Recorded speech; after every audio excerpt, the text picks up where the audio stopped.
Dan salik inilah seseorang itu harus di bawah bimbingan guru, murabbi mursid namanya. Murabbi mursid ini harus berpangkat orang itu sudah melalui jalan suluk sampai dia wasil, sampai dia mendapatkan makam wali dan dia mendapatkan isarah oleh Allah Subhanahu wa taala atau wilayah untuk membimbing seseorang. Nah, ketika seseorang di bawah bimbingan murabbi mursid ini, walaupun orang itu tidak di bawah bimbingan murabbi mursid, bisa aja wasil kepada Allah Subhanahu wa taala, tetapi lebih lama. Karena apa? Karena tidak ada yang membimbingnya.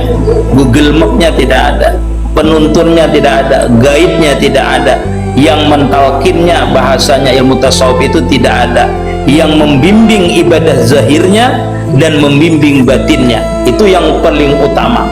Ketika seseorang bermurabbi mursid, nah disinilah nanti makam kedudukan seorang salik atau muridin yang berjalan kepada Allah Subhanahu wa taala, di mana wiritannya dibimbing oleh gurunya.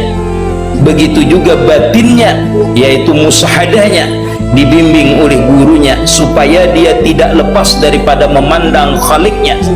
Jangan sampai dia terpandang makhluknya, baik dia memandang amaliyahnya, fadilat amaliyahnya, ataupun merasa dia beramaliyah.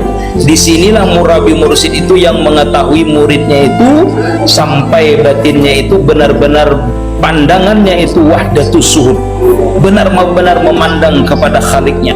Disinilah perlunya murabbi mursid yang mengetahui keadaan hal di waktu kita dalam perjalanan salik tadi berubah atau tidak. Kenapa? Karena kita di waktu kita perjalanan salik ini, ketika kita mau naik ke makam tajrid namanya, yaitu ketika kita istiqamah dalam beramaliyah dan diberikan oleh Allah Subhanahu wa taala merasa nyaman dengan Allah Subhanahu wa taala, merasa tenang dengan Allah Subhanahu wa taala, merasa menyaksikan dengan Allah Subhanahu wa taala, disinilah kita itu akan banyak mendapatkan ujian.